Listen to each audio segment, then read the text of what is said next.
dice la palabra, y no solamente con respecto a él se escribió que le fue contada, sino también con respecto a nosotros, a quienes ha de ser contada, esto es, a los que creemos en el que levantó de los muertos a Jesús, Señor nuestro, el cual fue entregado por nuestras transgresiones y resucitado para nuestra justificación.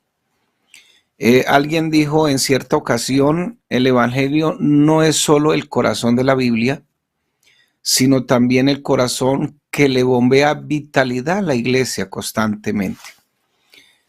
Porque el mismo Pablo nos enseña que el Evangelio es el poder de Dios para salvación.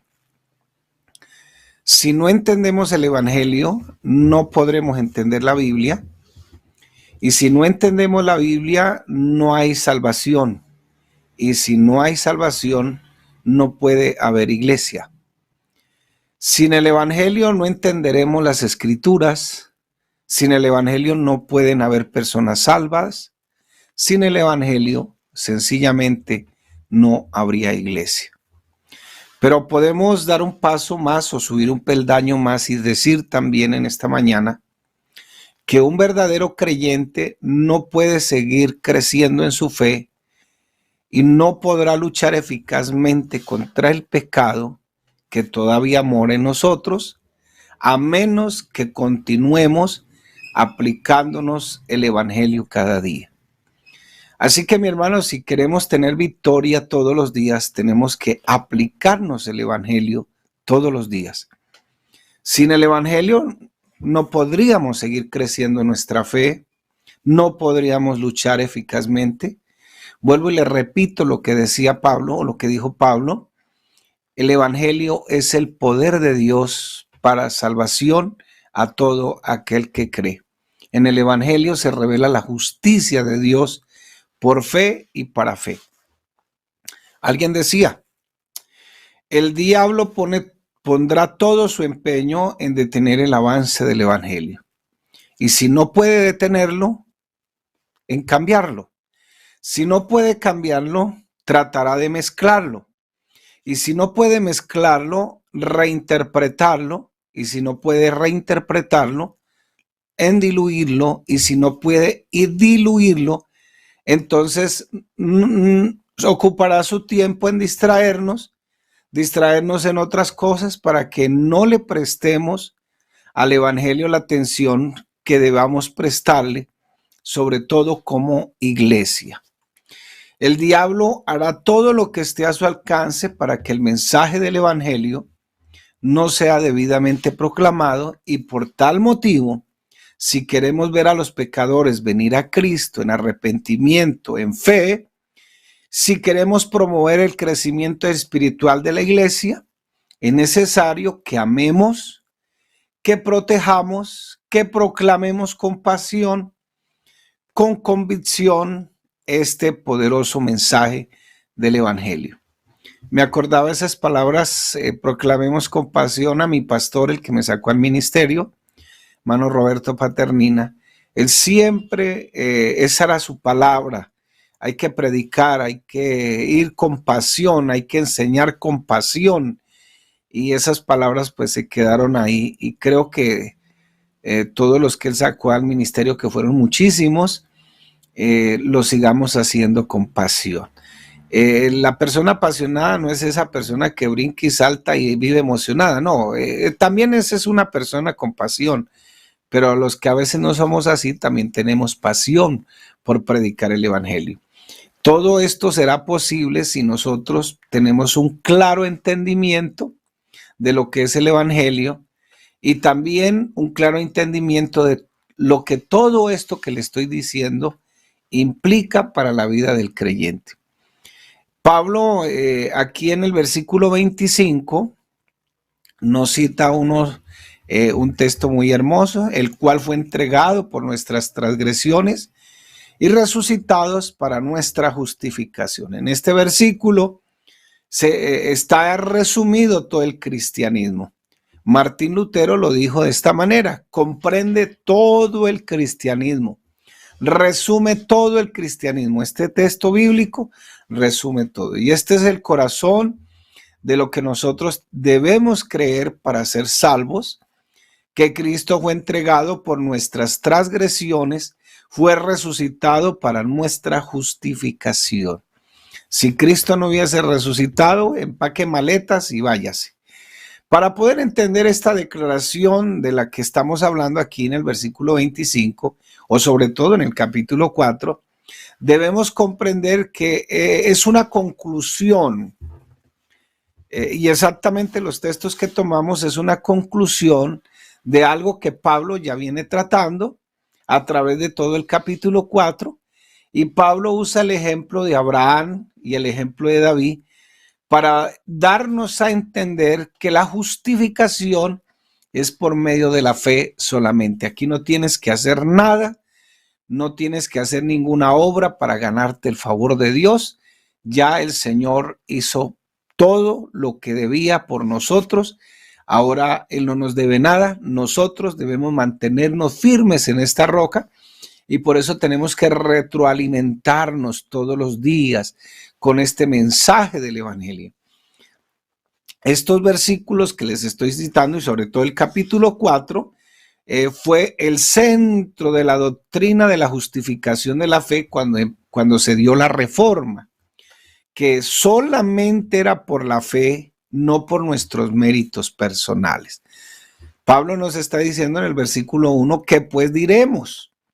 ¿Que halló Abraham nuestro padre según la carne? Una pregunta, ¿qué halló Abraham? En otras palabras, ¿hay algún mérito que le podamos atribuir a Abraham? Algo que él haya hecho y que le ayudara a ganarse el favor de Dios, porque esa es la pregunta que hace Pablo. Y aunque los judíos creían que sí, que Abraham tenía méritos, que Abraham era considerado por muchos rabinos como el único justo de esa generación, Pablo, inspirado por Dios, aquí nos da la respuesta de que no era como los judíos creían y les estaba dando donde más les duele. Lo mismo nosotros que nos llaman protestantes y nos dicen una cantidad de cosas porque creemos que la justificación es por medio de la fe. Nosotros no creemos que es por medio de nuestras obras. La única obra que vale aquí es la obra que Cristo hizo en la cruz del Calvario. Los judíos sí creían que Abraham sí fue justificado por sus obras. Por eso Pablo les pregunta. Bueno, voy a citarles un libro, el libro de los Jubileos. Este libro se escribió en el siglo II antes de Cristo y ese libro dice literalmente que Abraham fue perfecto en todas sus obras delante del Señor y agradable en justicia todos los días de su vida. Bueno, este libro, por eso los judíos creían en eso, este libro dice que sí, que Abraham fue justificado por sus obras. Pero Primera de Macabeos, no lo vaya a buscar porque no lo tiene en su Biblia, sin embargo puede leerla en una Biblia que tenga deuterocanónicos. El autor de Macabeos, Primera de Macabeos 2:52, pregunta, ¿no fue acaso Abraham hallado fiel cuando fue puesto a prueba y su fidelidad le fue contada por justicia? Sencillamente, ¿qué hizo Macabeos? Estaba citando Génesis capítulo 15, versículo 16. Dice Génesis 15, 16 a la letra, y este sí es un libro inspirado por Dios, y creyó a Jehová, o sea, Abraham, y le fue contado por justicia. No dice que por sus obras, creyó Abraham. ¿Pero en qué creyó para que fuera justificado? Después lo miraremos. Y este mismo pasaje es el pasaje que Pablo está citando en Romanos capítulo 1, versículos del 1 al 3. ¿Qué pues diremos? Que halló Abraham, nuestro padre, según la carne, porque si Abraham fue justificado por las obras, tiene de qué gloriarse, pero no para con Dios. Porque, ¿qué dice la escritura? Génesis 15, 16. Creyó Abraham a Dios y le fue contada por justicia. Bueno, entonces, en cierta medida, todo el capítulo 4 que nos está citando aquí Pablo, es una explicación de todo el desarrollo de Génesis capítulo 15, versículo 6. Entonces, Abraham creyó y por eso le fue justificada por medio de la fe. Él fue declarado justo en el tribunal de Dios por medio de la fe, no porque tuviera algún mérito. La fe es un regalo que Dios nos da. Y puede ser que me diga que no, otros puede ser que me digan que sí, pero yo me baso en lo que dice la palabra, porque nosotros no andábamos buscando a Dios. Él tuvo que regalarnos la fe cuando escuchamos el evangelio para nosotros creer al evangelio y aceptar el evangelio. Entonces nadie andaba buscando a Dios. La Biblia dice, no hay justo ni aun uno, Romanos capítulo 3, ni aun uno, y la paga del pecado es la muerte. Nadie era justo, ni aun uno. Solamente el Señor, nadie andaba buscando a Dios. Por eso la fe es un regalo de Dios. Y me gusta esa parte porque hay textos bíblicos que lo confirman. Nosotros no estábamos buscando a Dios. ¿Quién estaba buscando a Dios? Es como cuando uno quiere decir, no, es que yo llegué al evangelio, nadie me trajo, yo creí. No, eso es mentira. Alguna palabra tuvo que escuchar, alguna Biblia tuvo que leer para poder dar este paso. Y ahí es donde Dios empieza a regalarnos la fe para que tomemos la decisión. Y Abraham aquí dice que fue declarado, fue justificado por medio de la fe, y él fue declarado justo ante el tribunal de Dios sencillamente por medio de la fe. Lo mismo te puede suceder si hay algún amigo en esta mañana. Lo mismo le puede suceder a usted. Puede ser declarado justo simple y llanamente por medio de la fe. No tienes que caminar descalzo, no tienes que darte latigazos, no tienes que dar mercados. Si das mercados, que ojalá sea el resultado de tu salvación. No tienes que portarte bien, que no lo estoy mandando a que se porte mal, ¿no? Porque es que cuando uno recibe la bendición, uno es obediente. Uno no es obediente para recibir la bendición. Uno es obediente porque recibió la justificación. Y no es porque la fe aquí que está hablando tenga un mérito como tal, porque la fe es un regalo de Dios. Simplemente lo que hizo Abraham fue que se apropió de algo que Dios le dio, le otorgó gratuitamente por gracia. Dios le otorgó justicia a Abraham como un don gratuito, el cual se apropió Abraham por medio de la fe. Entonces, mi hermano, nosotros en esta mañana nos apropiamos de las promesas, las bendiciones, recordamos de que Dios está aquí con nosotros por medio de la fe. El punto central de este capítulo 4 es que Él nos habla de que Abraham fue justificado, y es la forma a la cual Dios también, a través de la justicia por medio de la fe, justifica a todo pecador. Y siempre Dios en todos los tiempos ha estado justificando a los pecadores, desde el Antiguo Testamento, por medio de la fe solamente.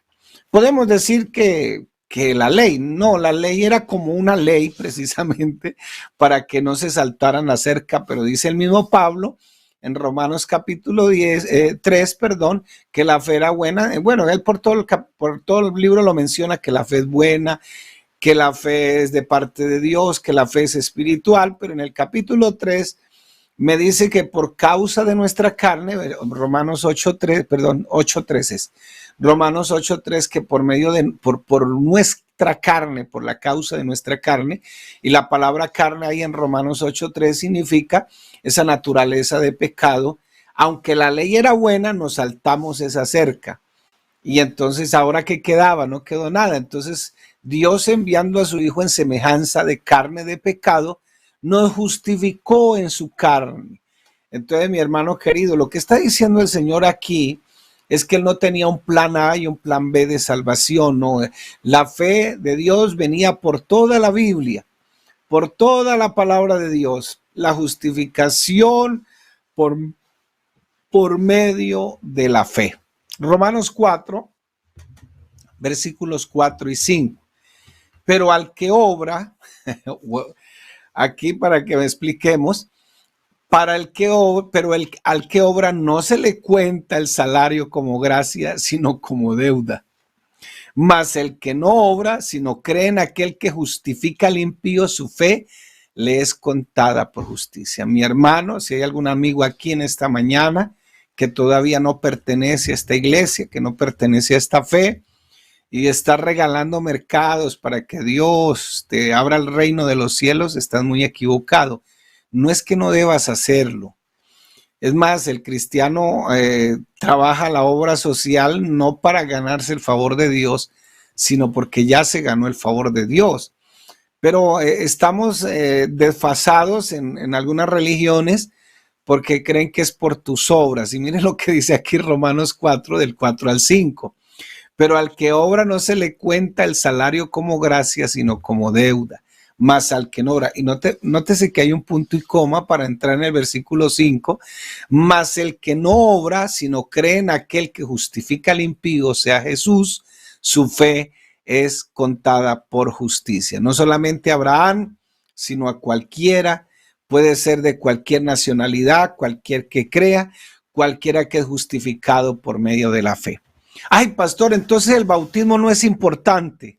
Claro que eso es importante porque va dentro del plan de salvación. Imagínense que la Biblia dice que la paga del pecado es la muerte, pero el regalo de Dios es la vida eterna. ¿Cómo nos resolvió Dios esa sentencia, esa ley de que la paga del pecado es la muerte? O sea, tendría que morir yo por causa de mi pecado. Pero ¿cómo me resolvió eso? De manera práctica, lo voy a decir en esta mañana. No lo resolvió bajando las aguas del bautismo, porque si tú lees Romanos 6, dentro de la doctrina del bautismo, el bautismo significa muerte. Claro, si tú lo lees en el diccionario secular, el bautismo significa inmersión, hundirse. Por eso se habla también del bautismo del Espíritu Santo.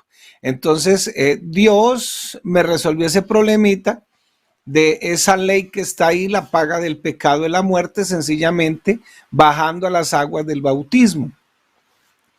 Bajé, fui obediente, creí, pero claro, yo debo creer, yo debo aceptar que la justificación mía es por medio de la fe. Romanos 4:23, y no solamente con respecto a él se escribió que le fue contada. Ya usted estaba ahí contado, porque dice el Señor que Él pensó en nosotros desde antes de la fundación del mundo. Lo que Pablo nos está diciendo aquí en este texto es que el Espíritu Santo inspira a Moisés para que en esa declaración de Génesis 15:6, no solo por causa de Abraham iba a ser esta salvación, sino por causa de todos nosotros, los que íbamos a venir después. No solo por él se escribió a todos los creyentes a lo largo de la historia, sino que a través de Abraham habíamos de ser justificados por medio de la fe. Entonces, mi hermano, por eso el Señor en Juan capítulo 8, que les dice, vuestro padre es el diablo.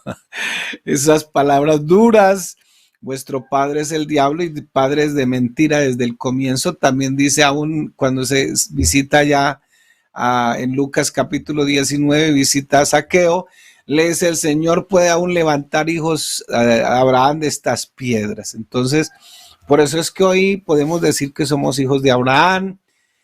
Claro, somos hijos de Abraham porque el Señor, en cuanto a la carne, Romanos capítulo 9, viene del linaje de los semitas, de Abraham. Entonces nosotros somos hijos de Abraham porque nuestro Padre Jesús, y no somos engendrados, como dice Juan 1:13, no somos engendrados ni de carne, ni de sangre, ni de voluntad de varón, sino que hemos sido engendrados por parte de Dios. Eso es lo que se llama el nuevo nacimiento. Entonces, mire lo que está diciendo Pablo, que todo aquel que cree será salvo. No se trata de una fe sin contenido, no es una fe en algo, es una fe en alguien. Es una fe en alguien que hizo algo específico para salvar a los pecadores. Eso es lo maravilloso de la fe, que no es una fe simplemente por decir fe, porque es que desgraciadamente con el mentalismo oriental a partir de la nueva era, que eso empezó por ahí en 1970 y algo, empezó un movimiento de poder mental y están confundiendo la fe con esa fuerza mental positiva. No, hoy sí me levanto con el pie derecho. Y de paso, motivadores evangélicos que, perdónenme, ¿no? algunos motivadores evangélicos y tú llegaste de primero cuando tu padre y tu madre te estaban engendrando allá, tú eres el campeón, saca ese tigre que hay en ti, abraza 5, abraza 10, manda esta cadena de WhatsApp y recibirás tu milagro. Hermano, no le coma cuento a eso. La fe es un regalo de Dios primero que todo, y la fe que nosotros tenemos no es en algo, es en alguien. Y ese alguien es nuestro gran Dios y Salvador Jesucristo. Y entonces aquí es donde nosotros debemos entender que el Señor no solamente quería que Abraham fuera salvo, sino nosotros también. Entonces, no solo Génesis 15:6 o Moisés escribió, sino que escribió para toda la historia. Y al igual que Abraham, nosotros también habríamos de ser justificados por la fe si creíamos, pero no es la fe en algo, es la fe es en la persona de Jesús, es el Dios hecho carne, el Dios manifestado en carne. Y lo que dice Pablo aquí es que todo aquel que cree en él será salvo, y no se trata simplemente de una fe. No es que yo sí tengo fe, no, es que yo sí amo a Dios, él es mi parcero, todos los días me levanto con él. No, eso está bien, pero eso no es la fe.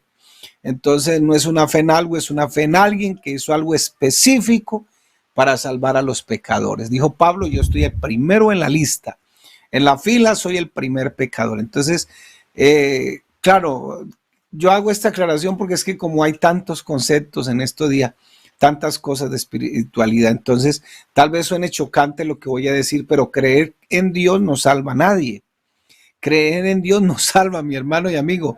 El infierno está lleno de personas que creen en Dios. Es más, Santiago 2:19 dice, ¿tú crees que Dios es uno? Bien haces. También los demonios creen y tiemblan. El diablo cree que Dios es uno, pero no deja de ser diablo.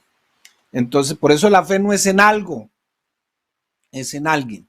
Lo que Pablo nos dice es que solo serán salvos aquellos que creen a aquel que levantó de los muertos a nuestro gran Dios y Salvador Jesucristo, el cual fue entregado por nuestras transgresiones y resucitado para nuestra justificación.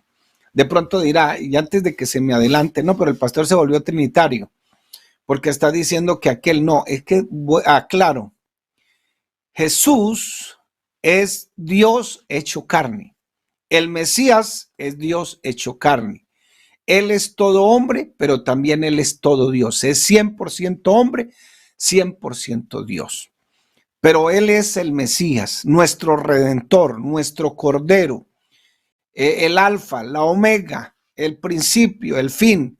Él tiene todos esos títulos.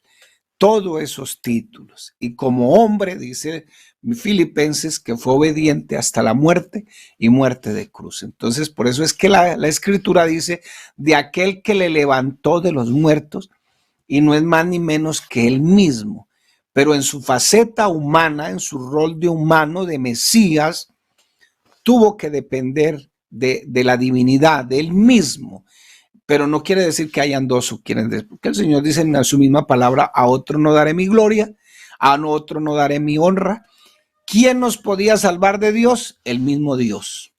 Porque entonces tendríamos que creer en lo mismo que las demás religiones, seríamos politeístas. Pero nosotros creemos en el monoteísmo puro, creemos que Dios se hizo carne, habitó entre nosotros, como dice Juan en 1:14, y vimos su gloria, gloria del unigénito del Padre, lleno de gracia y de verdad. Y me llama la atención esa palabra habitó.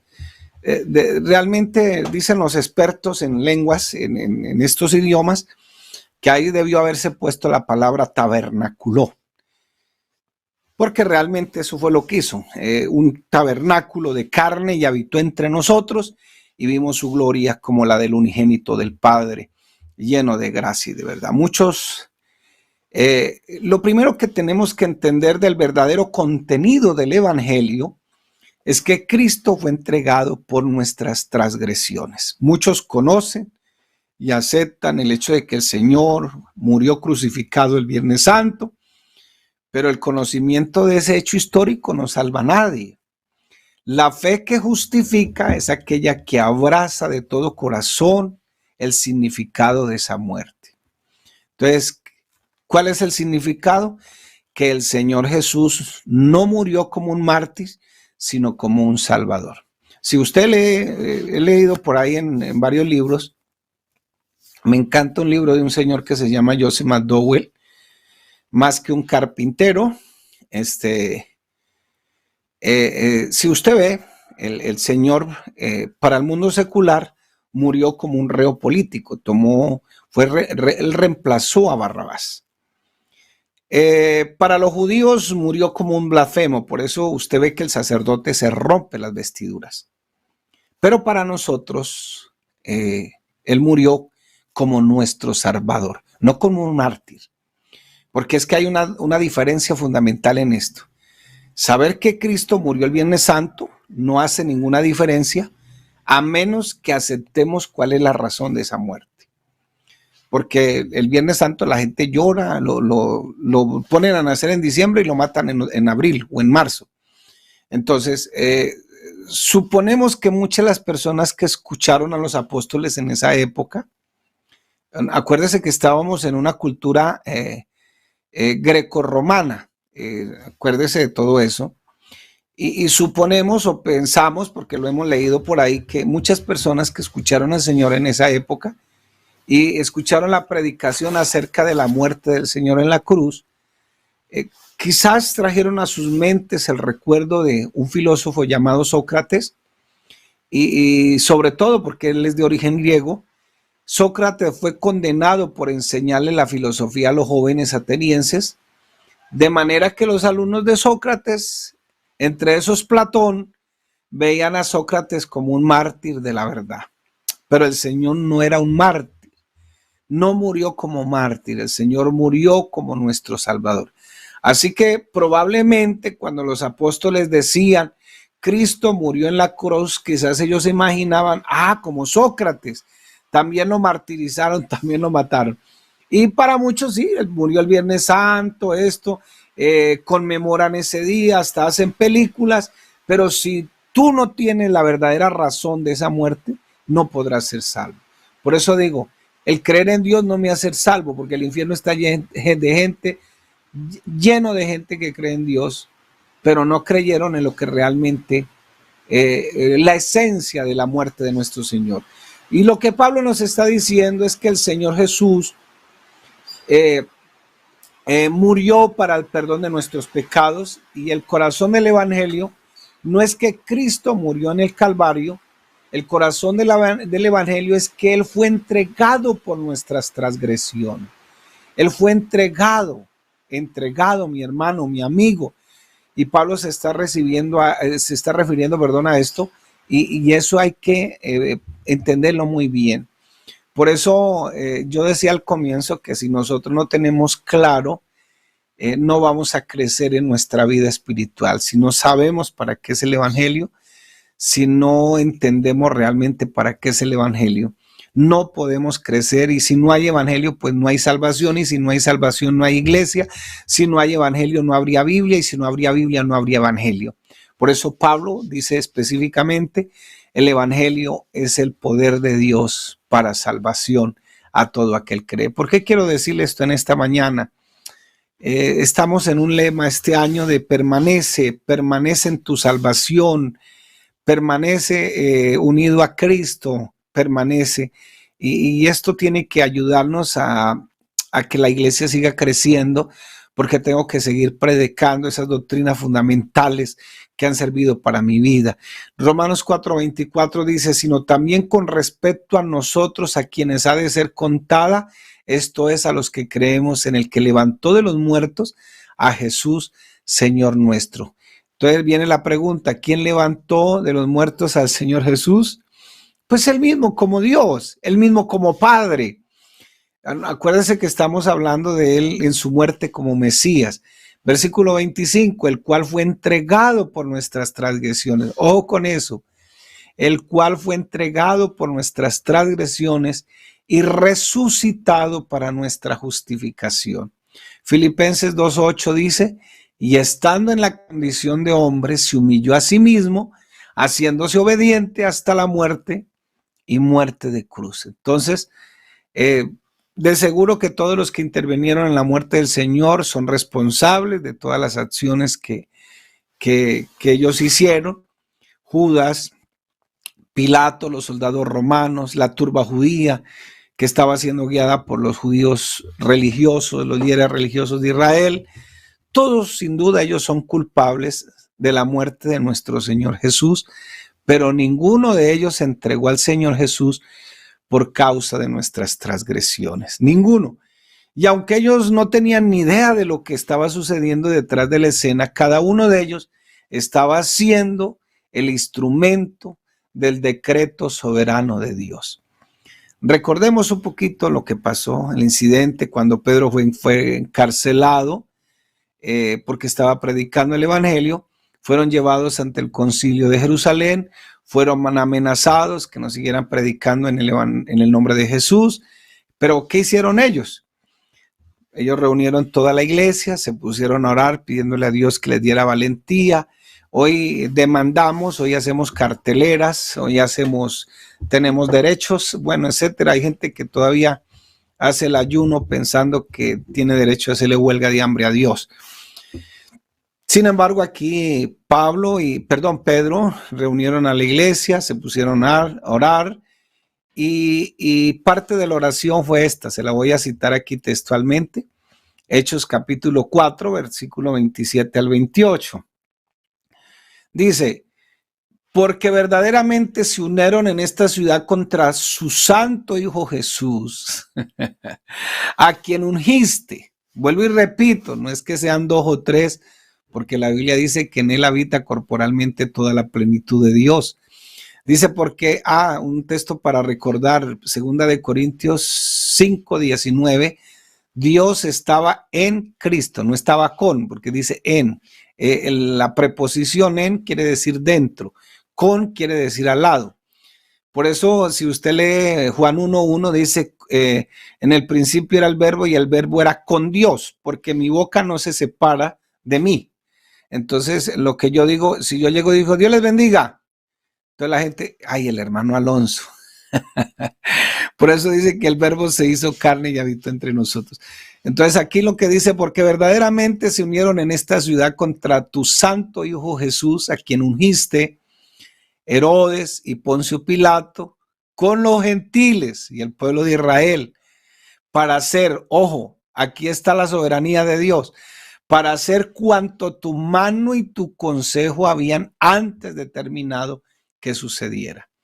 Bueno, lo de la soberanía de Dios tendríamos que explicarlo, por eso nos tardaríamos. Entonces, no podemos borrar la soberanía de Dios que está presente en todas las acciones humanas, no olvidando que Él tiene en cuenta nuestra propia responsabilidad y aunque Él es soberano, y también nuestras propias acciones y también nuestro entusiasmo, nuestra manera de trabajar, todo eso. No es que Él nos manipule como marionetas. No, la soberanía de Dios está aquí en todas partes. Él mismo como Padre entregó al Cordero de Dios, al Mesías, para que diera su vida en la cruz del Calvario por todos nosotros los pecadores. Entonces, Romanos 5:8 dice, mas Dios muestra su amor para con nosotros en que siendo aún pecadores, Cristo murió por nosotros. Romanos 8:32 dice, el que no escatimó ni a su propio Hijo, sino que lo entregó por todos nosotros, ¿cómo no nos dará también con él todas las cosas? Bueno, aquí hay una figura de lenguaje, ¿no? De pronto para los que no han hecho el Instituto Bíblico, yo los animo. De hecho, soy docente del Instituto Bíblico. La palabra todas tiene que ver con una figura que se llama sinécdoque, para referirse que todas las cosas, no, específicamente, él menciona todo por decir una parte, pero quiere decir que todo lo que está dentro de su voluntad, para que no se vaya a equivocar. No, es que él dijo que me iba a dar todas las cosas y yo quiero que mi vecina se vaya de aquel lado, que se muera mi suegra, bueno, etcétera, etcétera. No, para que no se vaya a confundir, ¿no? No es que sean 2 o 3, sencillamente la gloria de Dios está en que Él mismo se encarnó y vino a morir por nosotros. Pero al decir la palabra entregó, quiere decir que Él como padre, como hombre, perdón, es hijo de Dios y fue obediente en todo. Él murió en la cruz por cada una de nuestras ofensas. ¿Cuáles ofensas? Pues las ofensas al carácter santo de Dios, al justo Dios. Él murió por todas las veces que hemos violado sus leyes, sus mandamientos, porque todo él lo dejó bajo sus leyes. Por eso yo decía hace rato que la paga del pecado es la muerte, pero el regalo del Señor es la vida eterna. Todo el Señor lo envolvió bajo leyes. Por eso existe la famosa ley de la gravedad.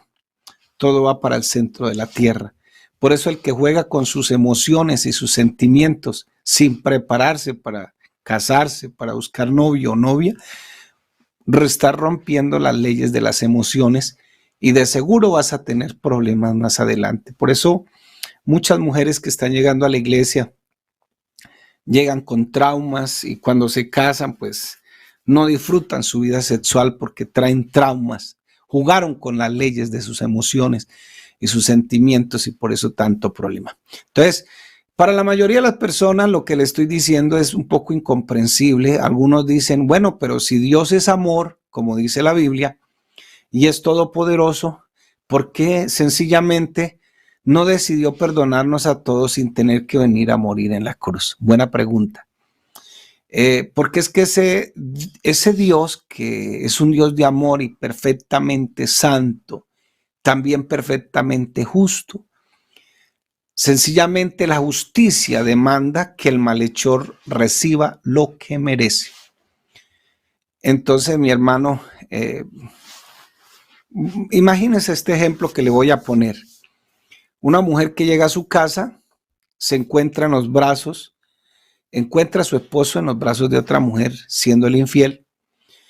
¿Cómo reaccionarían las mujeres normales, ¿no? En situaciones como esta? ¿Qué diría ella si no fuera una mujer normal? Mira, mi amor, para resolver esto de la manera más civilizada, me voy de la casa por media hora para que ella recoja sus cosas, se vaya, luego yo regreso y la vida sigue como si nada hubiera pasado. Yo creo que ninguna mujer normal reaccionará así. Entonces, toda injusticia requiere que ese malhechor pague. Recordemos un caso de corrupción aquí en Colombia, por no decir que Odebrecht. Imagínese usted, 19 billones de pesos de los erarios públicos, de nuestros impuestos, se los robaron y no hay quien pague.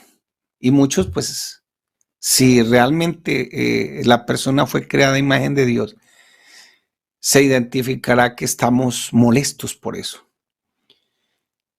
Que cómo es posible que la justicia colombiana traspapeló este caso hasta que lo dejó hundir y nadie pagó por esto. Imagínense los diarios, aparece la noticia, o en su defecto que la noticia fuera de la siguiente manera, que el presidente de la República salió ante los medios con una lista de todos los culpables y que fueron hallados culpables, pero el presidente de la República, en un acto sin precedentes de amor, de misericordia, decidió perdonarlos a todos y hacer como si nada hubiera pasado. Las personas no vamos a reaccionar de la mejor manera. ¿Cómo reaccionaría la mayoría de los ciudadanos? ¿Alabando al presidente por su amor y compasión? Por supuesto que no. Reaccionaríamos indignados. Por eso estamos indignados. Se robaron la plata por la injusticia que se ha cometido. Entonces, hay algo que demanda en nosotros una satisfacción porque nosotros fuimos creados a la imagen de un Dios justo. Deseamos de todo corazón que cada quien reciba lo que merece, excepto, por supuesto, cuando se trata de nosotros y en otras palabras, queremos justicia con los demás, pero para nosotros queremos misericordia. Entonces la Biblia dice que un día Todos vamos a comparecer ante el tribunal de Dios y en ese día la justicia prevalecerá por encima de todo lo demás, de manera que hay una tensión entre esta justicia y el amor de Dios. Y no es una contradicción, es una tensión. Sin embargo, lo que yo quiero que entendamos en esta mañana, mi hermano querido, es que Dios, el justo Dios, el que es perfectamente justo y es perfectamente santo, ¿cómo puede perdonarme a mí, yo un pecador impío, el peor de los pecadores? Porque desgraciadamente el problema es por poner los pecados clasificados. ¿Cómo un hombre pecador como yo, Dios me perdone y siga siendo justo y siga siendo perfectamente santo?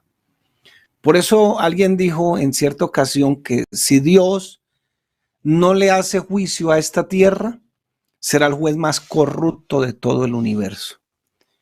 Pero ese juicio demanda que el pecador, que el culpable pague un precio. Por eso es que, mi hermano, la muerte de Cristo en el Calvario es tan importante para nosotros. Y esa en sí es la esencia, el verdadero contenido del Evangelio.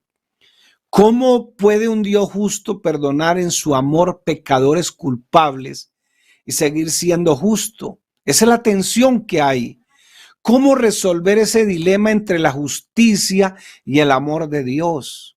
Isaías 45:21 dice: proclamad y hacedlos acercarse y entren todos en consulta. ¿Quién no hizo oír esto desde el principio y lo tiene dicho desde entonces? Sino yo, Jehová, y no hay más Dios que yo, Dios justo y salvador, ninguno otro fuera de mí. Nuestro Dios es justo, nuestro Dios también es salvador. Pero ¿cómo puede ser un Dios justo y cómo puede ser un Dios salvador? Desde nuestra perspectiva humana, puede ser que estas dos cosas no funcionen al mismo tiempo. Por eso, cuando a Martín Lutero lo mandaron a enseñar el libro de Romanos, porque no se le olvide que Martín Lutero también estudió leyes, y lo mandaron a enseñar el libro de Romanos en la Universidad de Wittenberg, él entró en un conflicto.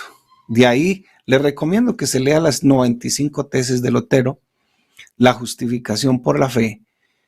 Él entró en un dilema, porque esta era la pregunta: ¿cómo puede un Dios perfectamente justo, perfectamente santo, salvar a este miserable pecador? ¿Cómo resolver ese dilema entre el Dios que debe castigar al pecador porque Él es justo, pero al mismo tiempo en su amor desea salvarlo porque Él es un salvador? Y la Biblia dice algunas cosas acerca de esto, pero no alcanzo a decírselas en esta mañana. Entonces, mi hermano, yo lo que quiero es que podamos entender en esta mañana, primero, que Dios nos regaló la fe cuando escuchamos la palabra, para que nosotros podamos aceptarlo a Él como nuestro único y suficiente Salvador. Que el verdadero contenido del Evangelio es que Dios nos proveyó de un Salvador y lo entregó por causa de nuestras transgresiones. Que hay una tensión entre la justicia de Dios y el amor de Dios, que siendo Él un Dios perfectamente justo, perfectamente santo, necesita castigar al culpable, pero que en su amor Dios también es un salvador. Y si usted me acompaña y si tenemos la oportunidad la otra semana, vamos a seguir con este tema. Que Dios les bendiga en esta mañana, mis hermanos, mis amigos, y que la paz de Dios abunde en sus corazones en este día.